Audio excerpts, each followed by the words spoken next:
Mhm. Hello, hello, hello, everyone. How are you? Hope you're having a fantastic, fantastic day, and may peace be upon you. Thank you, thank you, thank you for watching the show. Yes, I can, with me, your host, Dr. Izdihar Jamil. And today, I have an amazing, incredible, inspirational person, Eraina Ferguson. She is the founder of GLU Consulting, a 3 times TEDx curator, and also a TEDx speaker. And she's also the author of A Good Life and a mother of 4. So Eraina, welcome, welcome, welcome. Hi, thank you so much for having me today. I'm really excited. I love the title of this. Yes, I can. I think the title speaks to what women can do, and I'm thrilled to have a conversation with you today.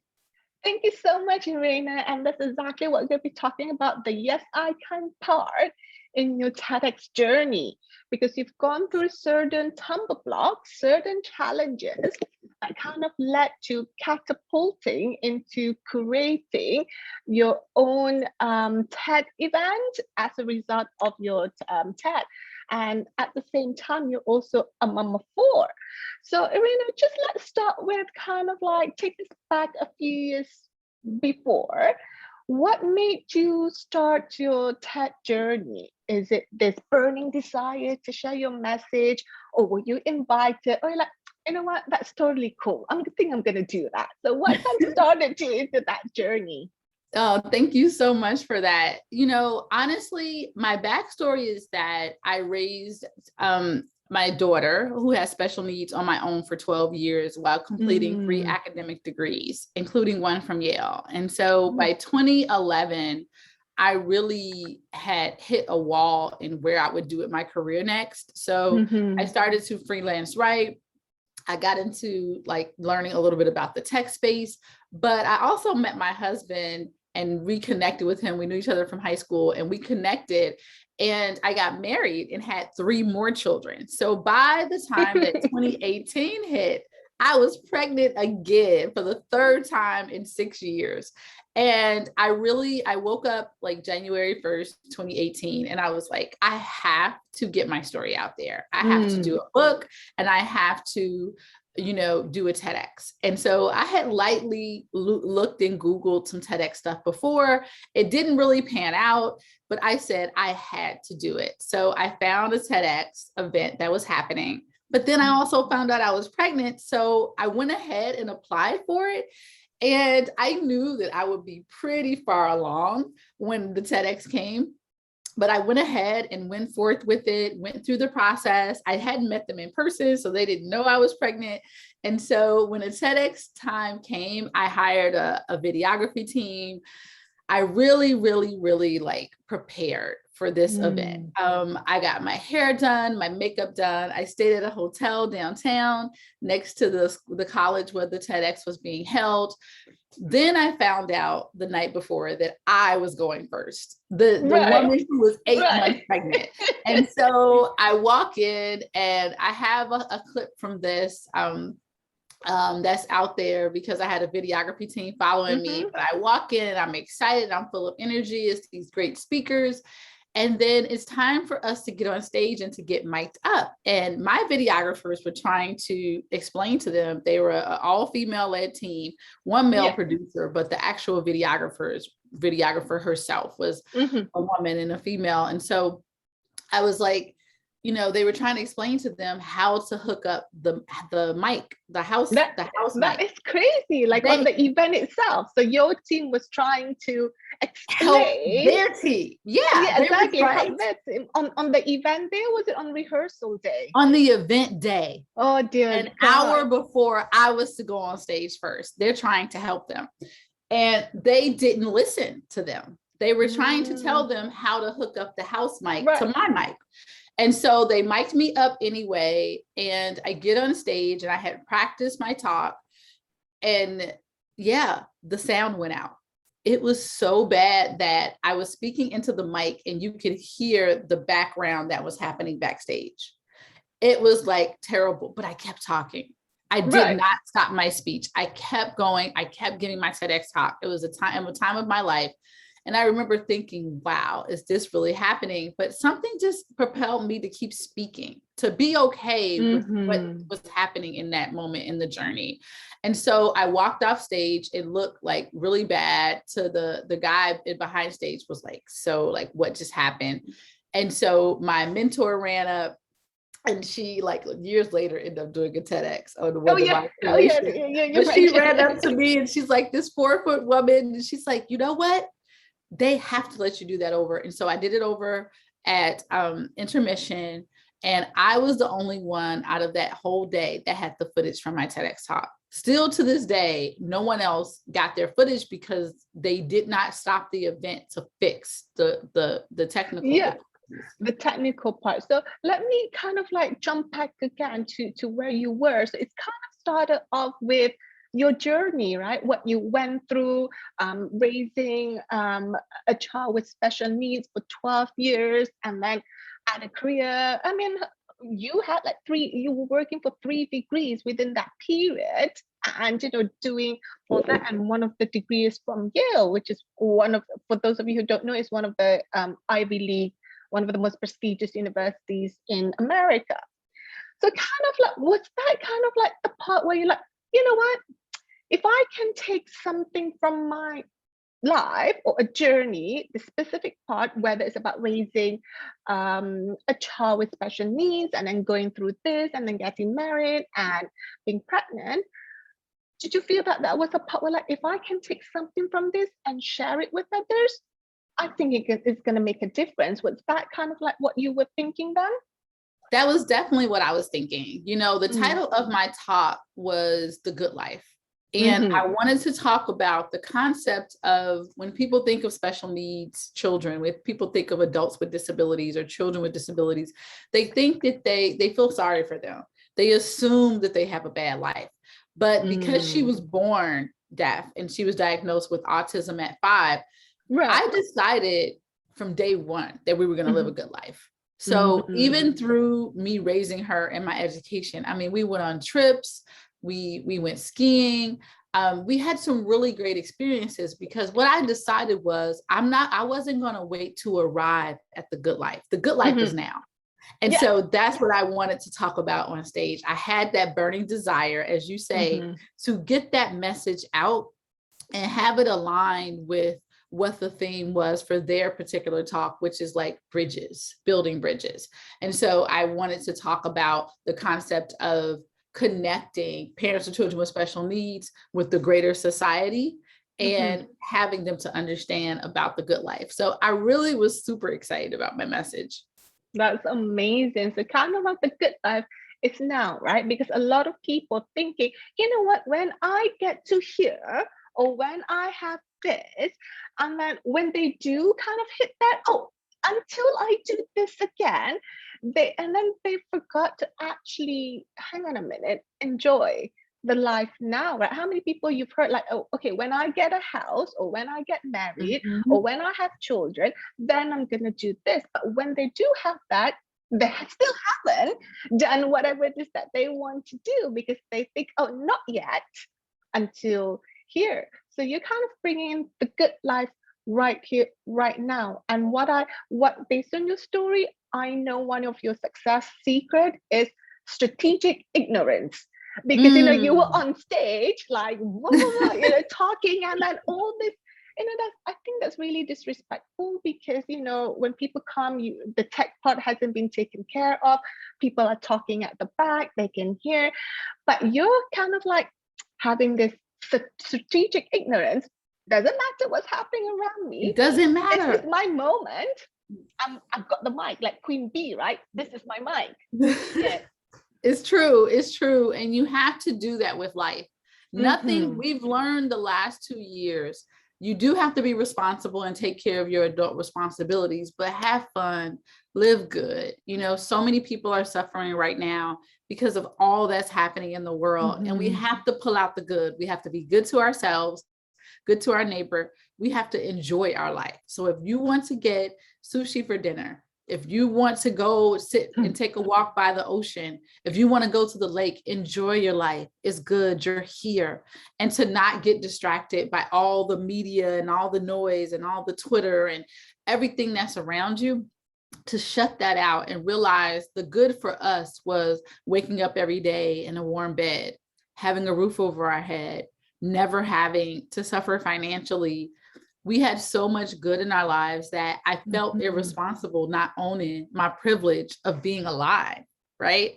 And there's many people that we lost over the last 2 years that don't have that privilege. And so now more than ever, I say the good life is now. You know, it's my good life now and not necessarily waiting. I don't like the concept of people having 2-week vacations like during the year. I love working for a company that has endless PTO. I don't like the fact that I have to wait to take a vacation. I want to take my vacation now. I want to take care of myself now, because what if something happens in that 2-week vacation? What if there's a shutdown? What if you waited that whole year and then like everything stopped? So that's what I believe. Absolutely. And one of the beautiful things I would say that came about with Eraina's TED Talk, despite all those techie, all that, like Eraina mentioned, she's the only one who's got a video from her TED Talk. And I think, I don't know how many, maybe 10 other participants or how many ever participants there are haven't. But that is one of the things that kind of catapult such a huge brave vision that allow other women just like we to have our voices heard on the TED stage. Where, for those of you who don't know, Eraina, she is, when I did my TED Talk on the 4th of December at TEDx Delbrun Woman was Eraina's creation, was Eraina's another baby. So she has actually 5 babies. So that's another 5 babies. It's true. It was my baby. So that like kind of like catapult that from having that breakdown or beautiful blessing, whatever you want to call it, to something that is so big, so bold, so visionary to help other women share the message on TEDx Delbrun, because you became the curator for it. So tell me what kind of made the leap from being a presenter to kind of being the curator and licensee for the TED event? So I have to say this, I have to give, you know, like just a nod and a gratitude for female energy and women and how we care for each other and how we do. Without women, this would have never happened. Even the mistakes of it all were like helped by this. So this is what happened. So I have my videography team, we get the video, I snap a photo at the end, I get like this printout photo that they give me of my talk. I mean, like this photo from me from the day. I go home to my life. I wait for the emails to talk about when the video will be up. There is no video. And there was one woman, right? There was one woman, I can't believe I'm blanking on her name, but I'll think of it soon. And she emailed on this group's email that, where is my TEDx talk? Where is my TEDx talk? And she was so upset, so sad, so disappointed. Aww. I knew I had my talk. The other people were disappointed too. Our hands were tied. I felt bad. And here I am with the 2-month-old at this point. The baby was born healthy, Minnie. And I'm literally sitting there on my phone, looking at the email with the baby on me. And I'm sitting in a chair. We had bought this comfortable chair for me to breastfeed in. So I'm sitting in there and I said, let me go to the TEDx site, the TED.com site, and look up TEDx events.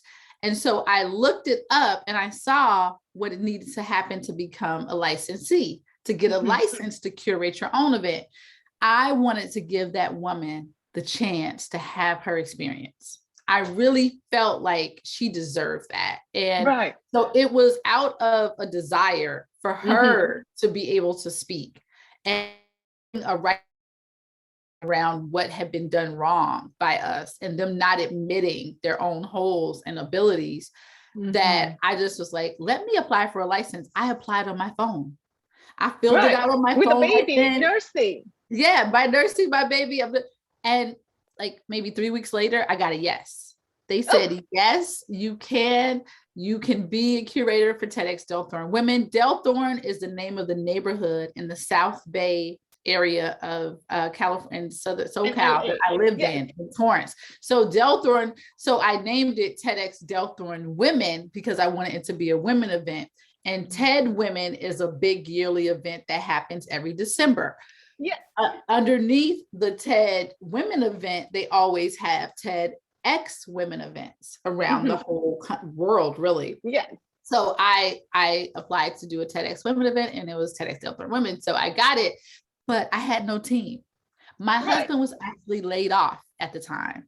I had no extra money. Here I am, a stay-at-home mom. I didn't have a career then. I didn't have any extra, but I probably needed about a $10,000 budget. I needed a sign. I needed a venue. I needed all of this. Yeah. But before I did any of that, I thought about another woman who could help me. Into my spirit dropped a name. And it was a woman who had curated a United States of Women event. And so I had met her before, and I had been seeing her constantly posting on Facebook about this. United States of Women event. So I'm like, if she's capable of that, maybe she can give me some advice. Yeah. So sure enough, I called her and I said, should I do this? And she said, yes. Yes. Do it. Yes. Just like the title of your podcast. Yes. And sometimes you just need somebody to tell you, yes, go. And out of her, yes, birth 3 other events over the years because I did this one event. So fast forward, you can read, online, TEDx Delthorne Women. If you Google Eraina Ferguson, Black Enterprise, up will come the press from our event. I made press for one of the most amazing sold out events. We had it at the Marriott down the street. I named it Listen to Her because they didn't listen to women. And that's why I named it Listen to Her, the opportunity for a woman's voice to be heard. And everyone who was in that room that day can tell you the energy and the magic that happened when these women got on stage, women from all over the country. That's absolutely beautiful. And it's so interesting, Eraina, when you wanted to do a TED Talk, it's about your journey, your message, your vision, the things you've gone through. And then when it comes to the platform, TEDx Delthorne Women, it's all about other women now, isn't it? Kind of like how we grow, the expansion of it, because I feel that when we are changing culture, it goes beyond us.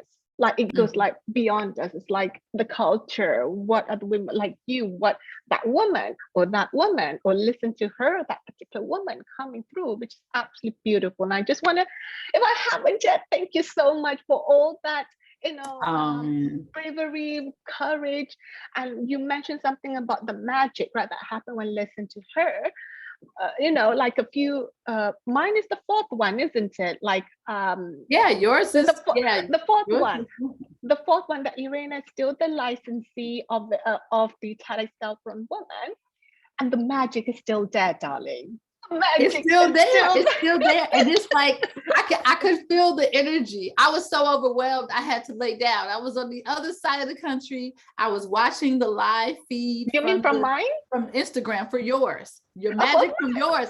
I was so overwhelmed because I knew it was that day. I wanted everything to go right. I still had the same nervous excitement energy as if I was there.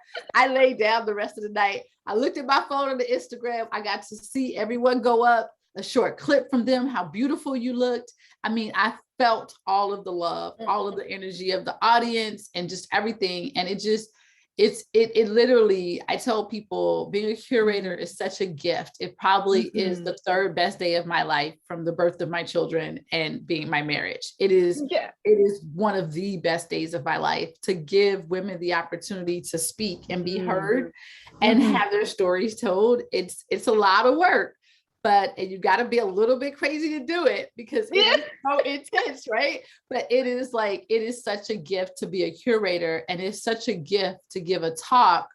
And I think that's what TEDx is about. That's what TED, the brand, is about. I love TED as a brand. And I really believe the relationships, even with corporate brands, can be positive and amazing. I think it's important to realize what goes into being a curator and all the things that can come of it for a community. So I'm actually hoping that I may have a TEDx event here in Apex.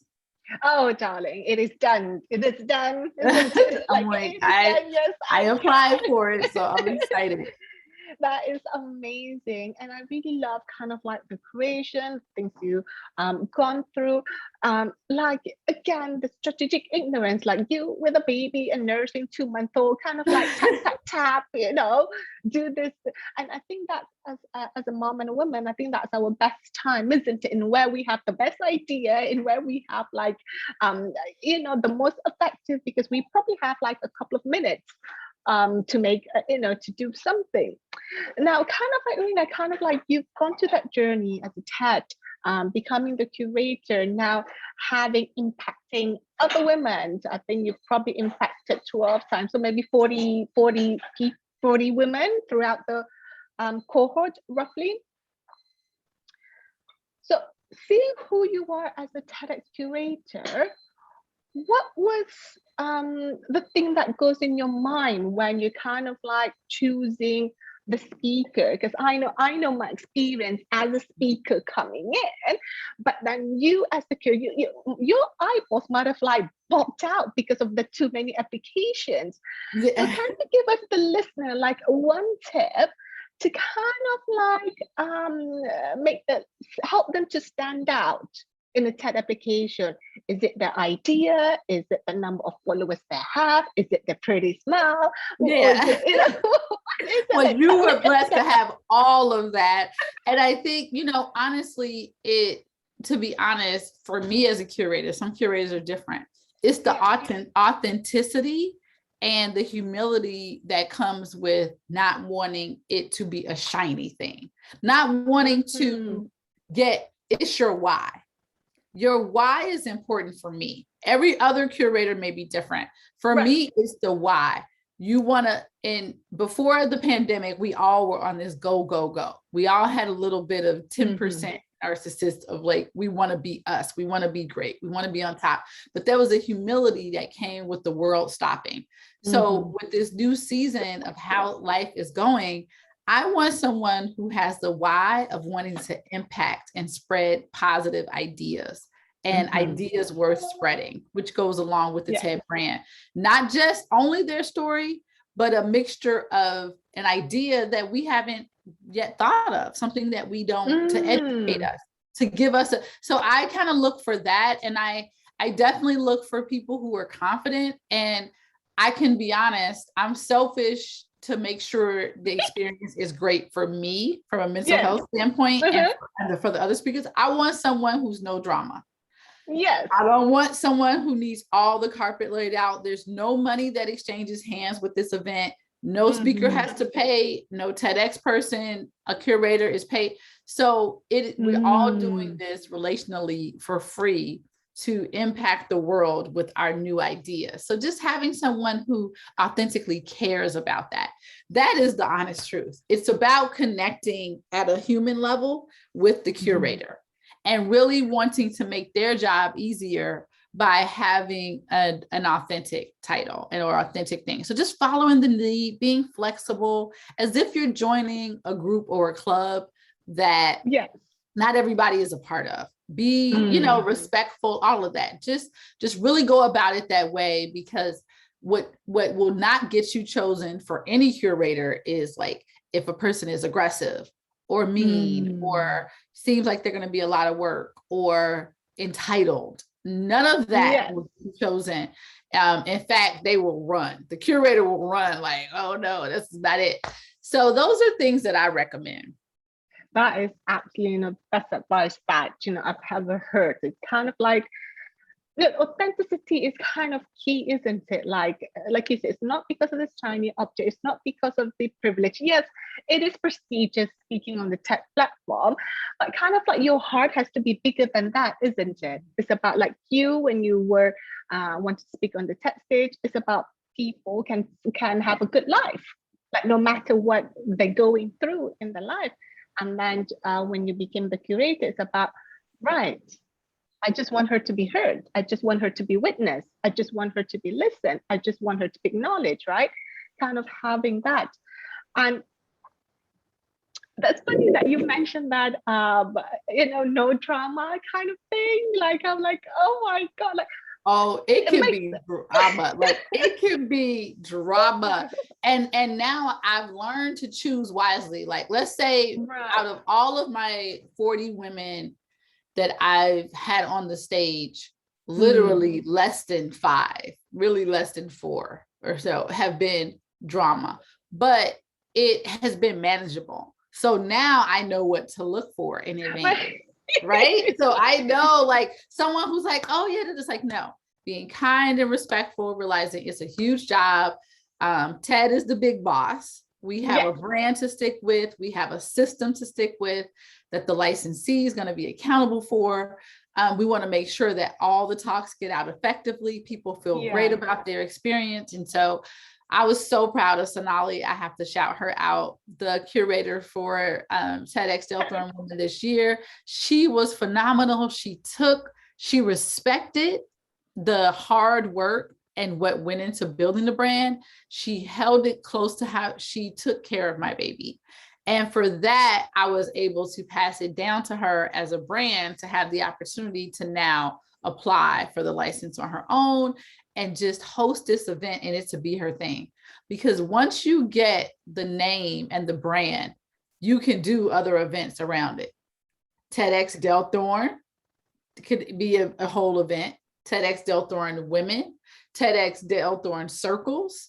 So many things around the TED brand exist when you have a license and a brand that you hold well. So that's the cool part about that. It is such a highly respected lane to be in. That, again, it's not about all the money and the glitz and the glamour. It's prestigious, definitely, but you always want to make sure to care for the speakers, care for the brand. And so I learned just so much. I learned a lot. That's amazing. A couple of questions before we kind of wrap up. I always get asked this question, whether it's in business, whether it's in my line of work or in TED. Does actually having a lot of social media following, or you having a certain credential that you have, helps with your application? Does it fast track your application? Like when you have not at all. That you need to check the social media and everything just to check that person's legit or something. The only thing that I check is that they are who they say they are. And maybe, let's say I do TEDx Delthorn Women and I have a local person who is a real estate agent. And she just wants to get up and talk about ideas worth spreading. And she wants to be creative around aligning with our talk, the brand, the theme of it. Thank you. The theme of it. And so then I would totally pick her.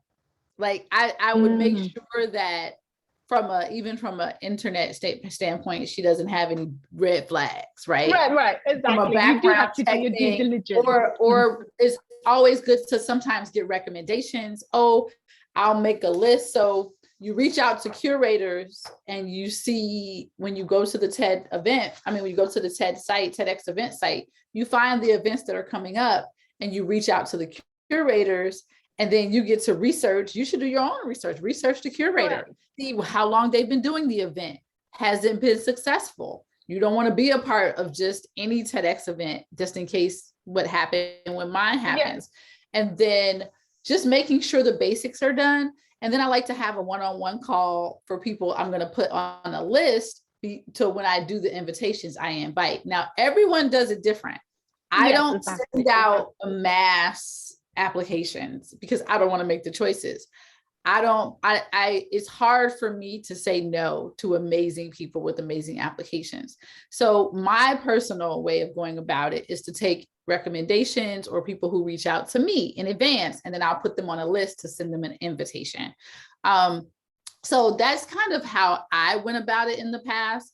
Sonali may have done it differently. She put out an all call. I eventually put it out an all call on my site, but it is tricky to be so overwhelming to get so many applications. Exactly. Like you could have like hundreds of it. Yeah, But I like to have someone on my radar who's reached out and said, hey, one day I may be interested. And I say, oh, thank you for reaching out. That's how one of my speakers got the TEDx. She reached out 3 days before the applications closed and said, hey, do you have a slot? And I happen to have a slot. So I invited her to apply.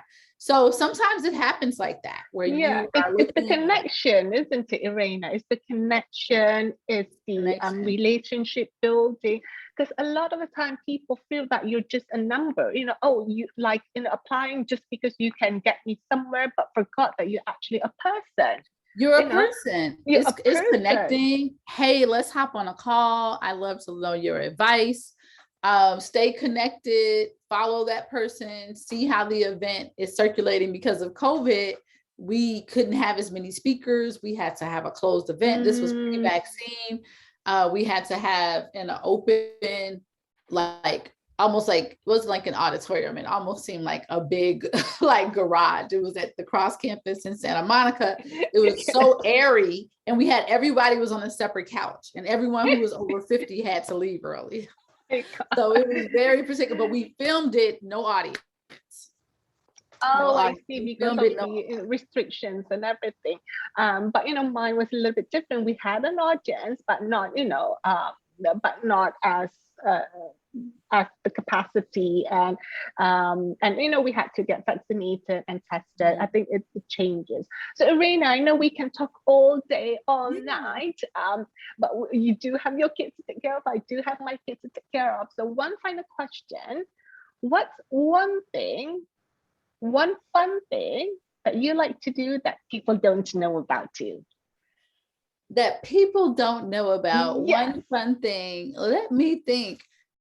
Honestly, I love to go to resorts. Like, I know it sounds crazy. I now live in North Carolina. One thing I miss about, I am a resort hopper. In fact, before the world closed down, I was at a resort in Laguna Hills, in San Diego. Yeah, I was at the Laguna Hills Marriott getting room service and a massage right before. It was probably like that, like early February, and I had like a whole weekend to myself to regroup. That is a thing that like energizes me. Like, I have to do it once a quarter. I have to splurge and spend a decent, like not a crazy amount of money, because I can get brand partnerships, but enough to say like, I feel rejuvenated. It is a must for me to get away and travel. That was one claim to fame me and my daughter had when we were on our own. We would hop on the train and just go to the next city and get away and we traveled by train, plane, and automobile. And it doesn't have to be super far, but I love a resort. I also love a really nice upscale hotel where I can get room service, where I can just rest, that I have a nice bellhop, I have valet. Like, and I know it sounds extra, but I have 4 children, 3, 5, 7, and 22. And the 22-year-old has special needs. I still have to dress her every day. I had to drive her to school this morning because the buses were off. So it's those things that really refresh me. And when I can't do that, or that doesn't happen, I'm not well in that. So I really have to be able to travel and see different things and just enjoy life. And so that's something that people might not know. It's almost like a must. It's almost like a must. Like, like a resort hopper, like a me time just for you, right? Because that's if you take all your kids, it's gonna be a whole new different kind of level, right? So it's gonna be different. Like, it's gonna be different. And even if I happen to do a vacation with them, I make it really nice. I make it really nice because I want that extra room. I got to upgrade at the last hotel I was in DC. And it was just like, I just have to do it. And it just is so good for them too, because they get used to that palette. And we don't have a lot of family. We don't have a lot of grandmas or extended friends. And then because of COVID, so it's important for us to enjoy us and enjoy our space and do that. So we're overdue, and I'm hoping that we get to go to one in the mountains in the coming weeks to just regroup. That is absolutely beautiful, and kind of having your own me time whenever, because the mommy guilt is always going to be that, oh, I can't leave, or the kids, or the husband, oh, there's always going to be one thing the other. But I kind of in the same wavelength as you, like, I just need to get away, especially when you've had Yeah. kids. And maybe I literally book like a Marriott just 1 mile down the road. Like, forget it, I'm just gonna book a Yes. Marriott 1 mile Yes. down the road. I don't care. Like, I don't have to go far. Do you know what I mean? I don't have to go to Hawaii Yeah. or wherever. But 1 mile down the road is just me. I did some work, but still, it doesn't matter. I'm like, oh my God, like coming back. You get to It's just just be exactly. and I'm feel loving it. normal. Yeah. Feel And normal. feel So normal. yeah, I love it. So, but that was so great chatting with you.